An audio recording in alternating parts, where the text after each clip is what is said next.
you like to recommend me? Product designer, her name is Ksenia Lebedeva. Challenge accepted.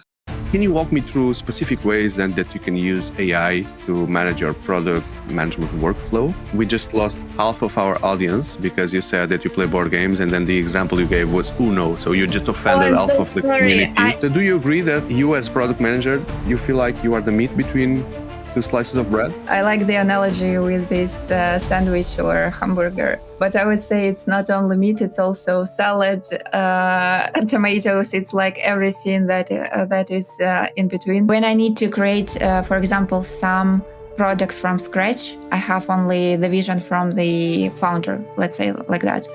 And right. It's very common that you have this fear of the white paper. You don't know where to start. Mm-hmm. I was creating the whole model of how profitable is the product, and there are some different parts, like, for example, how much we pay for developers, how much we pay for servers, how much we pay for language model. People nowadays, when something slips out their area of expertise, their immediate thinking is, let's go to ChatGPT and see an answer. So we get to a point where ChatGPT becomes that Bible that everyone believes what comes out of there. Can you tell me about the time where AI gave you an answer that looked right, but then it turned out to be wrong, and how did you catch it? ChatGPT, he's very people pleaser. He never admits it, that he doesn't have an answer, right? He prefers to come up with some fake answer. Is that what you're mentioning? Yes, this is a tool that you need to know how to use, like Google, like Microsoft.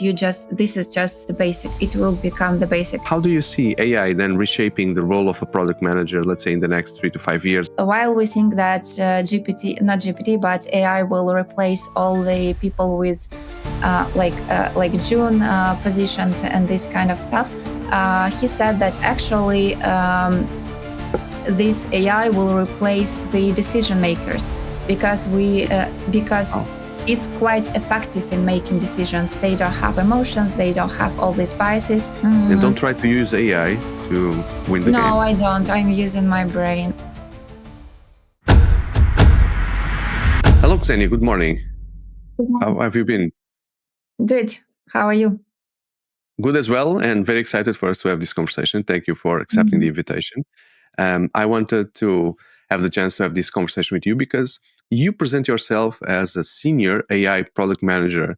So you're developing products, but using AI to leverage part of your work, which is a conversation that is very contemporary. And maybe I believe that other people may learn from you, from the tricks that you use or how you make your work more efficient, that they could bring for their work as well.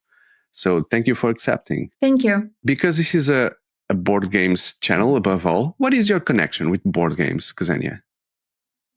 I would say I didn't play that much board games. It was just something not part of my, routine with my friends. But 3 years ago, when I moved to Portugal, I started playing a lot because for some reason people here are very much, at least people that I met, very much into board games. But we mostly played Uno and few more. Uno? Okay.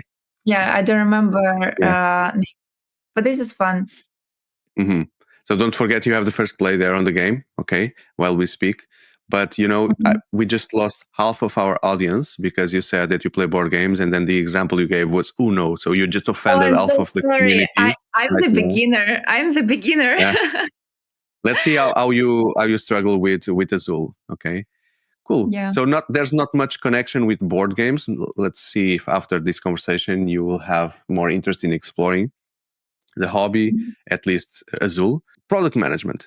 So for people that don't know exactly what product management is, could you give us a small introduction before we get into AI? And don't forget, you need to take the first play. Okay, Ksenia? Oh, yeah. I already forgot. Thank you for guidance. Yeah. So I know, struggling about playing and product management at the same time, it will be difficult as well, but we want to see how you behave.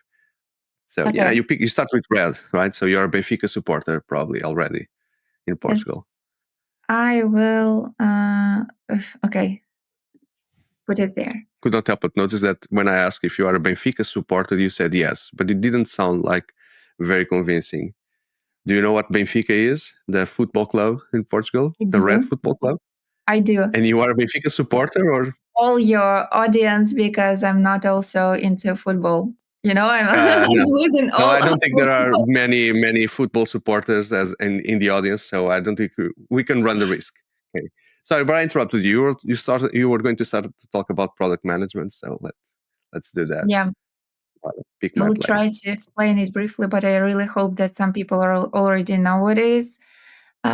So basically, if we will take the example of this game, product manager will Mhm. be the one who have the vision of this game, how it works. And if we talk about the digital space, I will be the person who responsible how it developed, what features to include, and like prioritizing what is good, what is not, how to increase the involvement of people who play this game, and this kind of stuff. And also the usability thing. Um, Mhm. if we see here some chat, some messages that rise like to refresh the game and this kind of things. So the product management manager will be responsible for all of that and saying like developers what we should do, what we should not do, what the first priority, how to improve that. Okay. Okay. So I'm going to give you an analogy to see if you agree. So I've worked in the past in the web sector, e-commerce, etc. And so I knew what product managers were at least 10 years ago, which was not easy to find product managers. And so the idea that I created of a product manager is someone that needs to handle many hats at the same time, because they need to speak with finance team when it comes to achieve revenue targets. They need to speak with customer support team in order to guide them how to support the users. They need to be able to speak with IT teams to guide them in developing the new features, the maintenance, etc. So they need to speak with marketing in order to tell them how to manage campaigns, where to advertise, the keywords, etc. So basically, and we can go on in many areas. Basically, they need to wear all these hats because they need to speak one-on-one with all these professionals from different technical areas. And 10 years ago, it was not easy to find a profile like this because people either come from this, that. There was no one with that overall view of all these areas. So for me, the analogy that I created at that time was that the product manager, and here's the part where people will laugh, is imagine a sandwich or an hamburger. So it's the meat between the bread, which is finance, support, everything else. The meat between the bread. So do you agree that you as product manager, you feel like you are the meat between two slices of bread? I'm not sure if I'm the meat. Um, I would say I like the analogy with this sandwich or hamburger, but I would say it's not only meat; it's also salad, tomatoes. It's like everything that is in between. And Everything. yeah. And you really feel the pressure of two breads. That's why I use that sandwich analogy, because there's really pressure from all these sides on top of product, right? On top Yes, of product yes, manager. that's true. Uh-huh. That's true. Probably next time I should try to find a vegetarian analogy or a vegetarian burger for if the guest is vegetarian. Uh, but anyway, so now that you explained and people have an idea of what product management is, um, can you walk me through specific ways then that you can use AI to manage your product management workflow? Mhm. I actually I would say the nature of this job, and especially product management in, let me count, 1, 2, 3, 4, 5. Wow! Sorry, I'm Yeah, very excited. six. So you know what will happen Oh, with I the have sixth one. -1. It's going to drop the sprint. It's going to go to the sprint for next week, right? Next week, next sprint, that feature is going to go there. Yeah, another analogy here. Okay, so the nature for product management is to be very like the first person who use all the technologies and do lots of research and should be aware about all the trends and how it works and blah blah blah. So I started using AI quite early, I would say, Mm-hmm. because it's me, and also because of the job. It's necessary. Otherwise, you will be out of the market and out of the otherwise your project will, let's say, die. So I'm using AI, I would say, mostly as a tool to help me to accelerate my job, but I never delegate anything important or any sensitive data. And by sensitive, I mean, for example, should I click something? Oh, it's my It's your turn, right? turn. It's your turn. Yes, Sorry. you should click something indeed, Yeah, I should click something. I will click this one. and don't try to use AI to win the No, game. I don't. I'm using my brain. Maybe with AI it would be better. I don't use. I'm very skeptical about ethics. So, Ethics. Okay, what do you yeah. mean by that? Skeptical about ethics?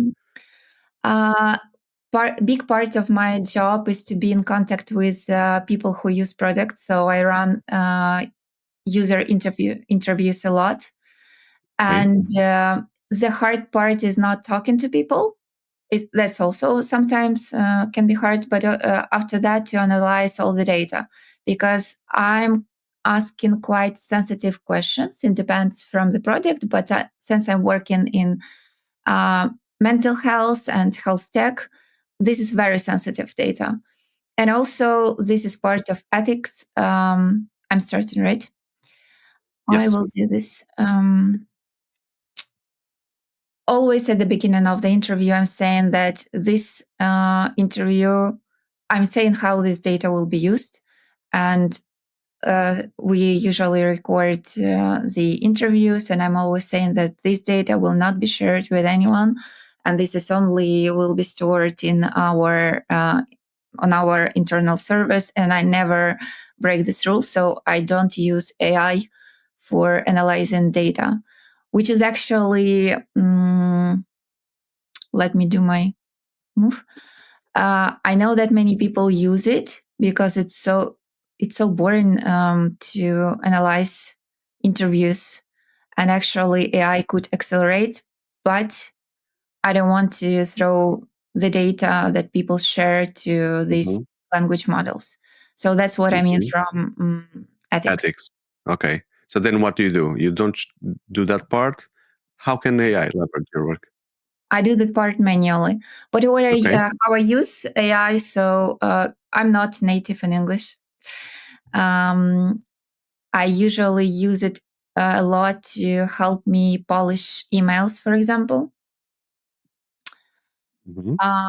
It actually do this part quite well. Also, when I give me a moment to think. Yeah, we can feel the struggle. We can feel the struggle.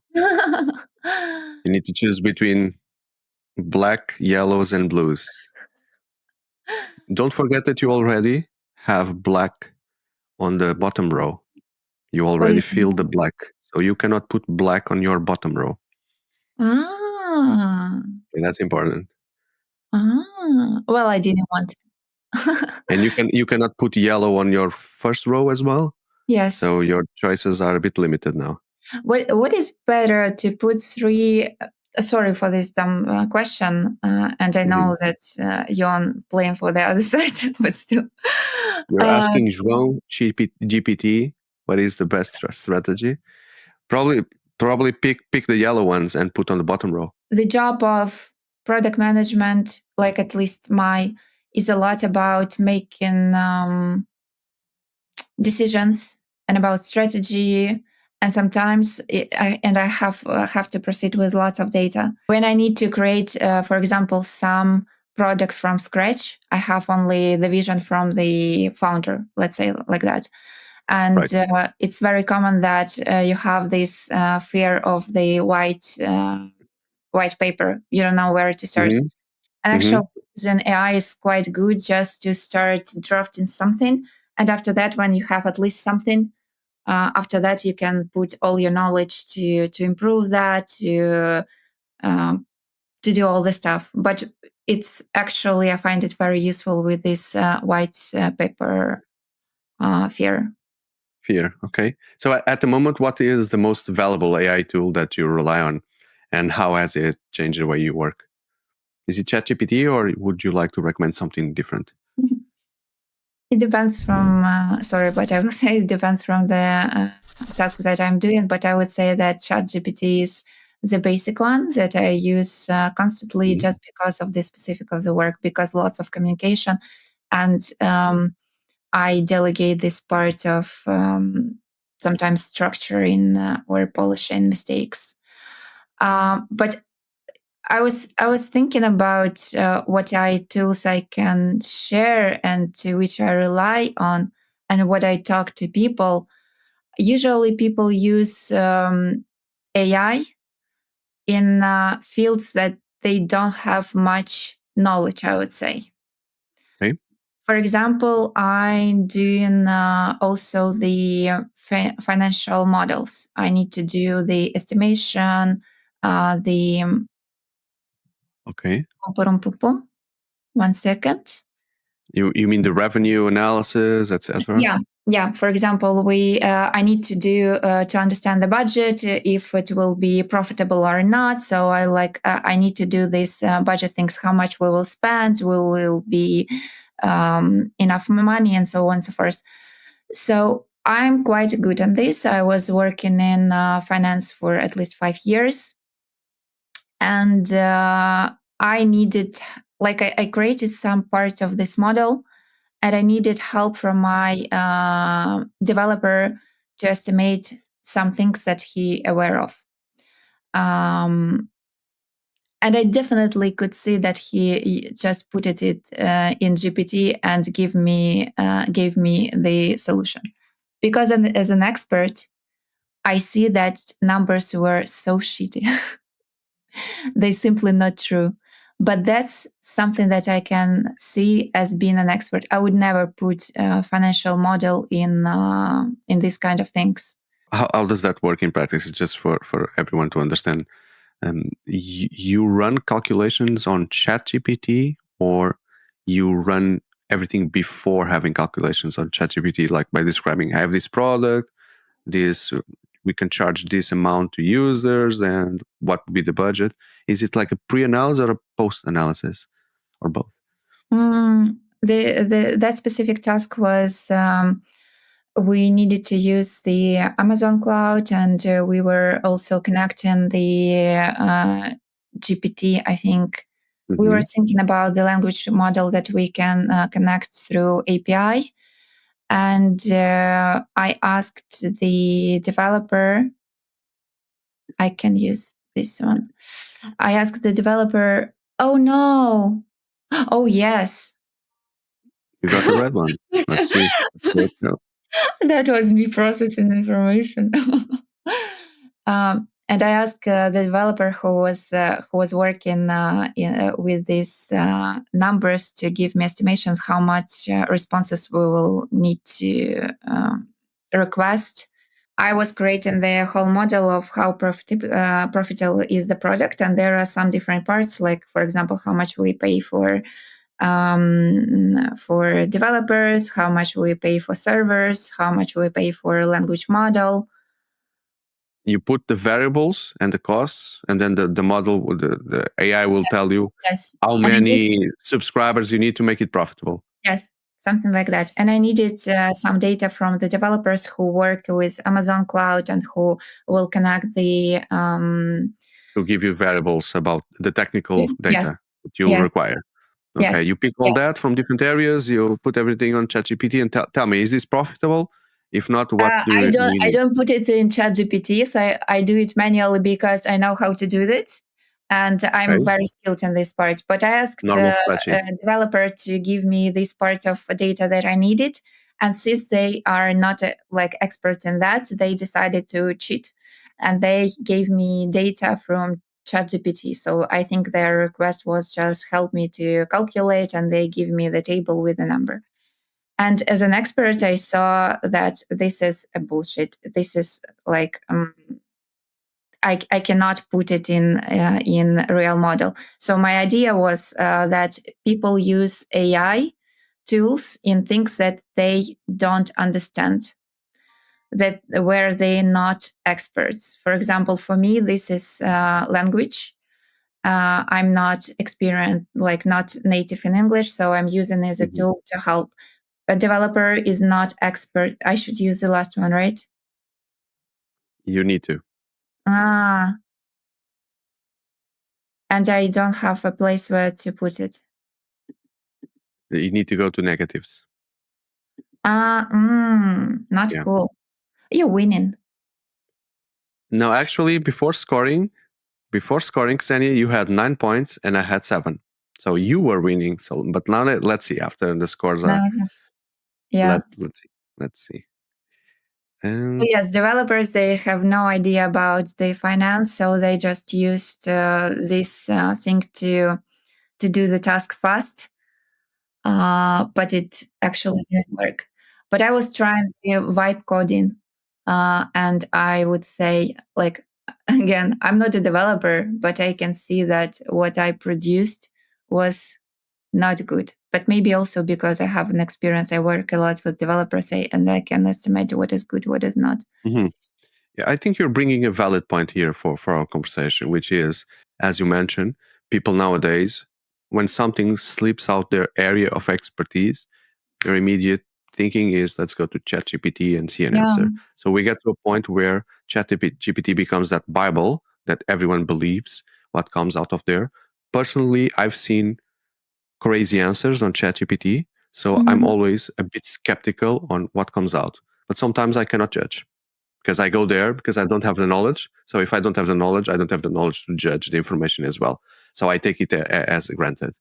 Um, can you tell me about the time where AI gave you an answer that looked right, but then it turned out to be wrong? And how did you catch it? This is very good questions. I have so many examples.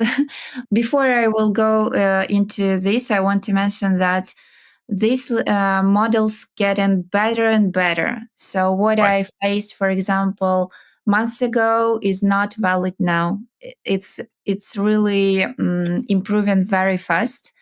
I will share one example from personal experience, but I think this is just very important to mention. So I was taking the blood test on iron level, something like that. Iron levels and blood, yes. Yes. And I was taking it like once a year just to make sure. It was general checkup about my health. And I never thought that I didn't go to the hospital, because when you see the results, there is the Range, like the a range. normal range. Yes, and it was always normal. And then I went to, like, this year, this spring, I did the same blood test. Let me think for a moment. Will I manage to do this? You were aiming for that blue one. Yes. So there's some anti-game that I could do by taking that blue from you, right? I know. That, I was hoping that you would be focused I on. was distracted with the conversation. So that's the next level of Azul playing is instead of just thinking about your play, it's thinking about how to screw others play. Yes. So yeah, but I'm not gonna do that. Oh, thank you so much. But I focus appreciate on that the you other. noticed that. My plan was to, you Let would it be so slip. much into the topic that you will just miss it. No, I'm Yeah, kidding. but I still remember where we were. You were talking about the iron levels on blood, and then you saw the range. So this year, I was taking this blood test, and one number was it was not only iron, but one number was out of score. And I asked ChatGPT. Should I worry about that? Because I don't like to go to hospitals. So I asked it, and he confirmed me that everything is okay. You should not worry. This is just no need to worry. Should I? Okay, you trying to do this red thing? Well, you are not going to screw me now, right? Because I Yes, didn't screw I you will not. before. I will not. Okay. Okay. Okay. Let's Yeah. be nice people today. Let's do like blue ocean strategy here. Yeah. No I asked competition. ChatGPT, and he said me he convinced me that everything is okay. But at that moment, I already had an appointment with the doctor just to check. But he confirmed me that this is some should not worry. And then I went to the doctor, and we went through all the analysis also from previous years, and it turned out that this is this range that were showed in different blood testing laboratories. They were not in were not correct because protocols changed, and it turned out that I have some disease, and this Okay. one parameter that went out of the score was critical. But I think you know that ChatGPT, he's very people pleaser. He never admits it that he doesn't have an answer, right? He prefers to come up with some fake answer. Is that what Yes. you're mentioning? Yes, he prefers to calm you down and to say you what you want to hear. So he was calming down that everything is okay. You should not worry and blah blah blah. You should know to visit a doctor. You can just do the blood test in half a year, something like that. And it turned out that Makes it's some not sense. the case. So I would definitely not use ChatGPT for like a doctor. Like a doctor. And Personal doctor. Yeah, I don't use Google for as a doctor. You know, there was a meme like if you ask Google, they say that you have cancer. If you ask ChatGPT, they say everything is okay. And if you ask mom, she says stop. It's because you're all the time in your phone, something like that. Okay. So here we are, Ksenia, with you as a guest, bringing AI leverage on your work, but at this moment, recommending not to use ChatGPT or AI for certain things, which is an unexpected outcome for our conversation. But I want to put myself on your shoes, which is, I imagine that in a certain moment in your work life, you need to go to your CEO, to the owner of the company, and present everything that you've researched, budgets, um, timelines for releasing features, etc. And questions will pop up. They will ask, how do you know these things? Where did you find those answers? And you will say, I used AI for that. Right. So I also believe that before you bring those to the table, you must have done your validation.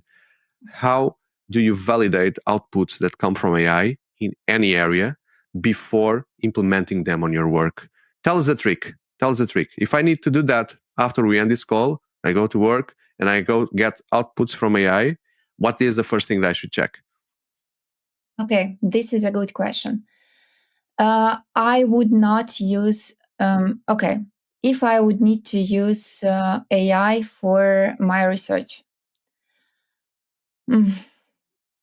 Okay, there is a mix of different questions in how you structure it. Let's I split it. would, yeah. When I go to the board of directors, I never go there with raw data from AI. So I always do my job validating. I would just not present it as I used an AI and here is the result. And actually, I find this very how to Dangerous? say not dangerous. I actually hate it. I would say it's like that when we are, for example, on call and someone saying, "Let me GPT it," because guys, do your job before we have a meeting. You know, because ChatGPT during the call, you need time to validate. You need to find the sources. You need to find if this is true. And I don't want to spend my time during the call while you're doing this. So I expect people to be prepared on this meeting. So I would not do that. But the flow, how I would do that, for example, there I need to find competitors on the market that I never, that we are entering, and I don't know these competitors. I would have this probably the blank paper here. So I would ask ChatGPT. I will put there, for example, this is the market. This is like the location and blah, blah, blah. Can you find me top 5 players here? And also I would set some like boundaries, what do I mean by our competitors? And I would ask it to give me links, give me proof links. And also I would ask how to structure it, this information. So I would ask it to be very, very brief. I would put there like write in Spartan English the list of these competitors and why you think that this is the competitor. Before that, I would probably put some information about the project we developing to see the direct competitors and indirect. And after that, I will follow all the links and see how it works, because usually, at least a few months ago, it was giving me very random competitors that are not, I would say, not irrelevant, but not, they were pretty good in ranking the importance, I would say, how heavy these competitors for us. So I would validate that just to start. And after that, I would use it as a companion just to have someone to discuss the results. Sorry, I was answering. I forgot to click. I would use it as someone to discuss, because sometimes it's actually much easier to come up with a solution in conversation, like rather just sitting in your head. And I would use tools. When I do the research, I use many tools, I would say. I also go to people who are already on this market and know something and ask them about competitors. Also, part of this research is to just a second. I will. ChatGPT, which tile should I take? Oh, I don't have good solutions for this round. You can take the light blues on the bottom row, or the dark blue on the first row.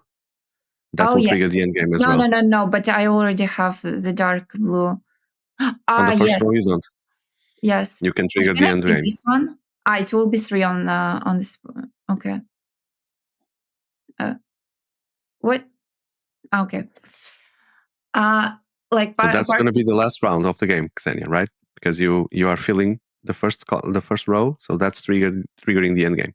Yes. Just for you to be aware. Yeah. So the part of this competitor research also to talk to users and to ask them what do they use, and many other different things.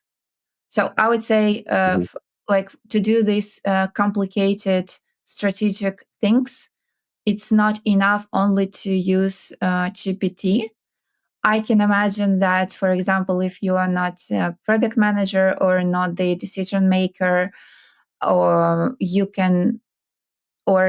for example, just start and being an expert, you're the June level, it can help you, but for the decision makers and for more high level expertise, it's definitely not enough. But as a start, it's good. The starting point, that's what you're saying. Okay. As a starting point, it's good. So for other people that are PMs listening to this, what skills do you think a PM still needs to practice or develop, even if AI can automate some parts of the process? And please, let's try to avoid saying AI, right, as a skill. What other skills do you think are relevant at this stage with all the AI for a PM? You're asking me to avoid the word AI, so I will say LLM. Okay, then you need to explain what you mean by that, right? Building Well, LLMs, using LLMs. I would say that must have skill for any expert now, at least in tech, would be how to use a not a how to use these new tools. It's like I don't know, 30 years ago when people just started using computers, and I don't know if you remember these times, but in a resume people put it there like, I know how to work with Microsoft Office. I know how to, I don't know, use computer.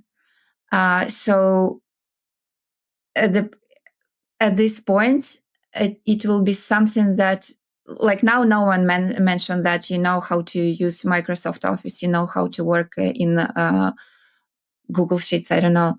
But it will be something that something obvious that you will not put in your resume. The same with AI. You just need to, this is a tool that you need to know how to use, like Google, like Microsoft. This is just the basic. It will become the basic. It's becoming now. So for product management, I would say just know how to use it, and the skills are still the same. It's critical thinking. It's to understand how to do have the understanding of economics, how to calculate if the project is profitable. You still need to understand how to run interviews, how to be in contact with customers, how to talk to CEOs, to CTOs.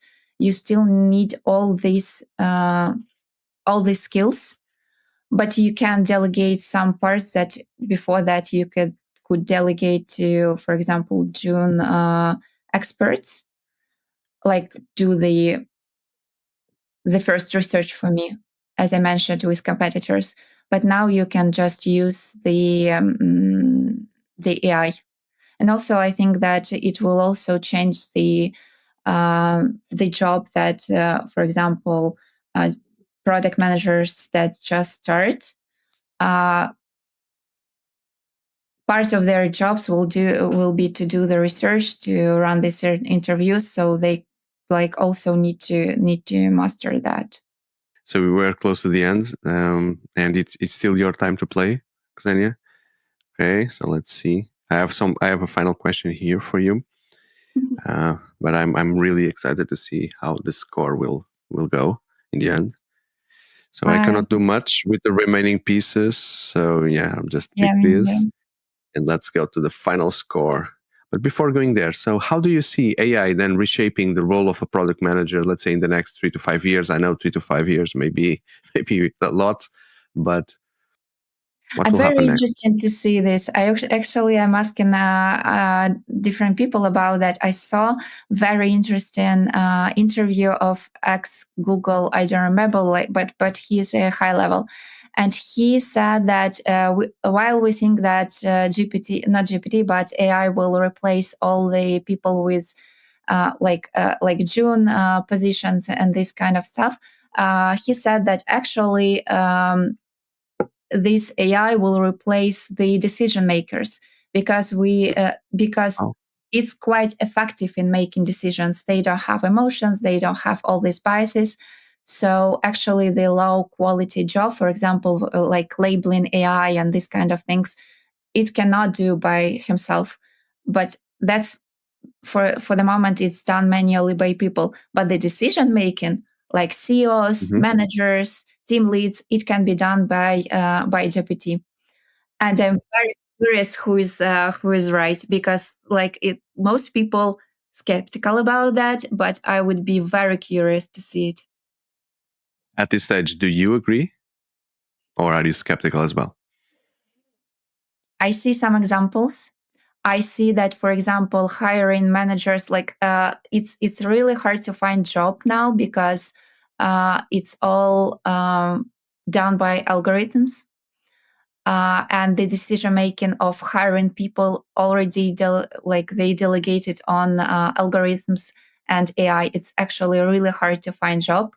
I think that it was before very much on human connection. If you know someone in a company, for example, in Google, if you want to be there, you need to find this human connection. Now it's even more, and for other companies, like I see signs that we already use it a lot to not to make decisions by ourselves.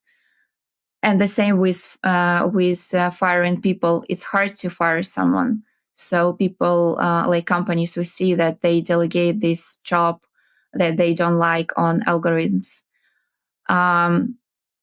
This, I don't know. I would like to think that we will still have the human part in this, and I'm very confused, as I mentioned at the beginning, about the ethics and how it will work. But we will see. I don't know. We'll see. We'll see. Let's see. I don't know. Okay. But I think that might be the case, but it's really depend from who is on the top of this These companies. Yeah. Mm-hmm. Let's see as well the final scoring. So you have piece to put, then I will have my final play, and then you will have your final play. Let's see what the algorithm tells us. It says that I cannot do the move. It needs to go to the negatives. Okay. But you could have taken another one. You could have taken could have taken this blue and put it on your fourth row.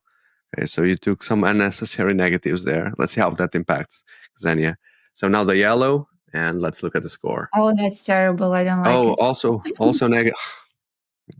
Yeah, I'm afraid to look at that. Afraid to look at. Oh, you did a column. You did a column there. 7 points. -8. So you're ending at 30 points. And we're scoring those extra there. Yeah, final score 52 to 39. Not that bad for the first time. Yes. 52, it's like 13 points of difference. Not a big difference, right? I enjoyed it. That's it. I see your scores, like in general, you're like, it's 192. What does it mean? It's like I think that's the rank of the other games that I play, and I just play with guests, so I'm not sure what that does that mean. To be honest, maybe other people maybe that's the watching number of games that you played. No, because mine is 1. Like this is my first game. No, I'm wrong. Probably. I don't know what you're seeing. I just see the 192 as my ranking compared with other players, but it depends. Because I'm always playing with guests that most of them don't have experience, so the rank may look like wow, but it's only with juniors. Yeah, there's no honor in that. There's no honor in that. Thank you. I had lots of fun. Thank you so much.